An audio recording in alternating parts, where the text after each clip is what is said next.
Welcome again to our subject, which is the DRRR or Disaster Readiness and Risk Reduction. I am your teacher, Mrs. Catherine R. Hernandez, and this week we will talk about the disaster and its effects. The most essential learning competency for this week is to describe the effects of disasters on one's life. And here are the objectives of our lesson for today. First is to identify the effects of disasters to human and to the society.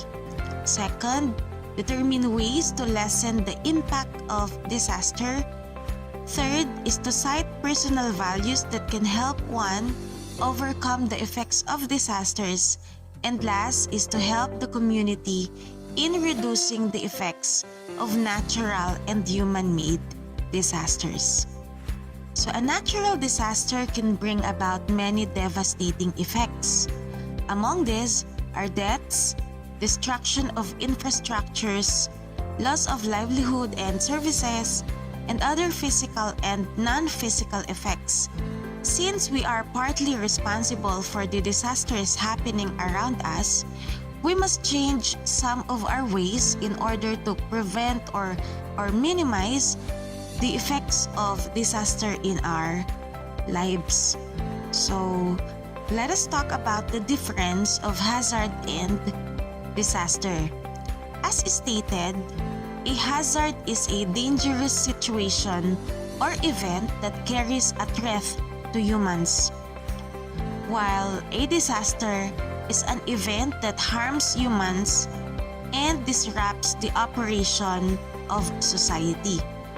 So a disaster is a damaging event that occurs suddenly and involves loss of life and property.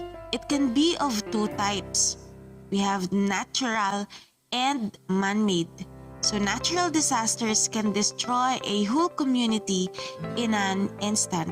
Examples of natural disasters are volcanic eruptions, tsunamis, earthquakes, and typhoons, which are destructive to people's lives. Man-made disasters, on the other hand, are caused by human beings.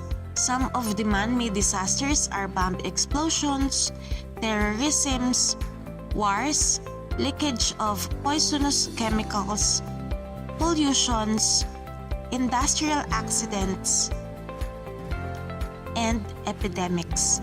They are identified as man-made disasters because they have due to human actions and not by natural forces. So based from the definitions, hazards can only be considered disasters once it affected humans. If a disaster happened in an unpopulated area, it is still a hazard. Let's take an example. A strong typhoon hit an isolated island where no human being is currently living. Is it hazard or a disaster? Ito ay matuturing natin na hazard dahil ang bagyo ay tumama sa isang isolated area at wala ni isang naapektuhan sa hugupit ng bagyong ito. Kahit pa masira ang buong isla, it is not considered as a disaster.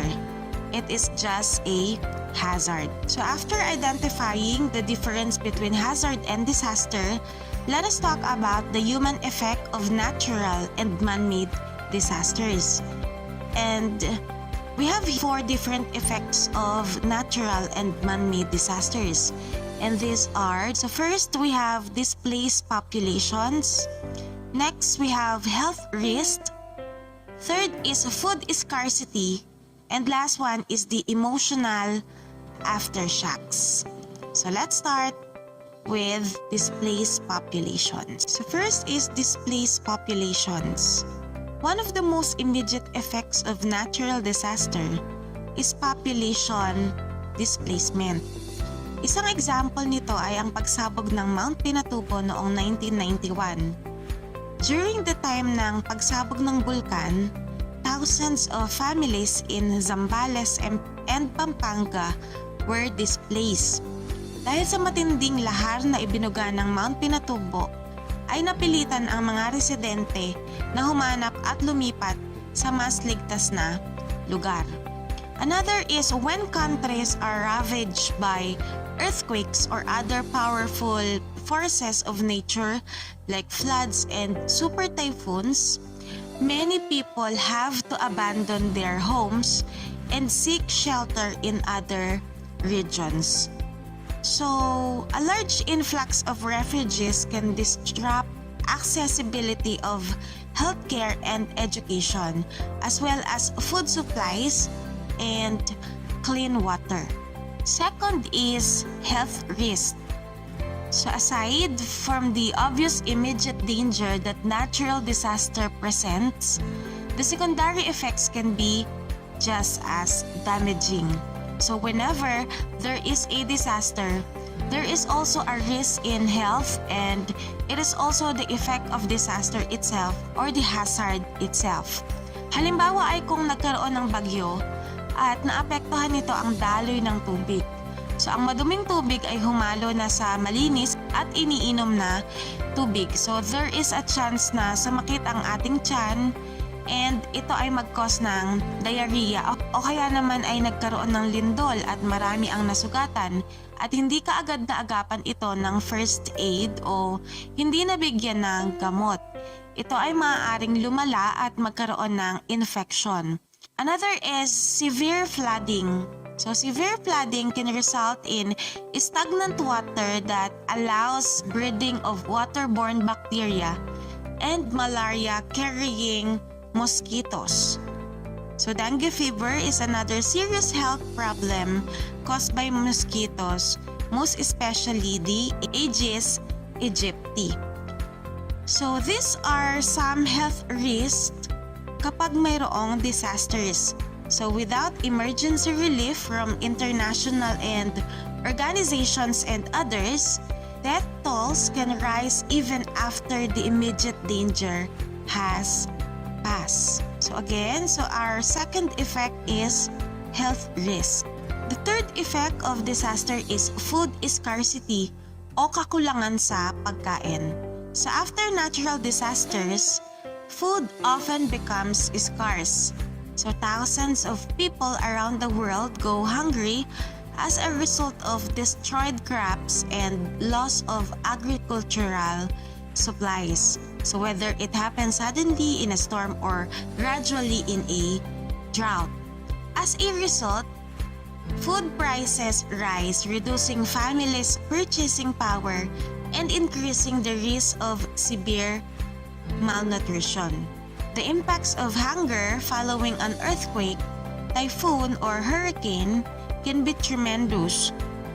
It can cause lifelong damage to children's development. And the last effect of natural and man-made disasters is the emotional aftershocks. Natural disasters can be particularly traumatic for young children. Confronted with scenes of destructions and the deaths of friends and loved ones, many children develop post-traumatic stress disorder or the PTSD. It is a serious psychological conditions resulting from extreme trauma. Left untreated, children suffering from PTSD can be prone to lasting psychological damage and emotional distress. Great damage caused by a disaster can be reduced if everyone will take responsibility in anticipating its effects. So I have here some ways on how to plan ahead of a disaster. Number 1 is to check for hazards at home. So what are the possible hazards that we can see at home? Possible yung mga electrical outlets. So make sure na na-check ang mga electrical wiring regularly para maiwasan ang sakuna. Another ay ang mga nakapatong na babasagin sa cabinets. Dahil whenever na magkaroon ng lindol, for example, ay pwede itong mahulog sa atin. Number 2 is to identify safe place indoors and outdoors. So make sure na alam natin ang pinaka-safe na lugar sa loob man o labas ng ating bahay. Number 3, educate yourself and family members. It is not only enough that you are already educated with disaster or how to avoid or how to plan ahead of a disaster. You have to educate also all your family members.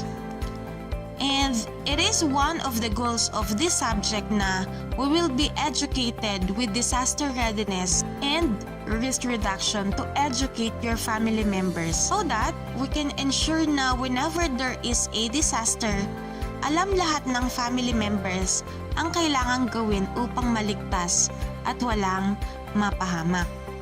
Fourth one, have disaster kits or supplies on hand. So what are these disaster kits? It should be our go bag.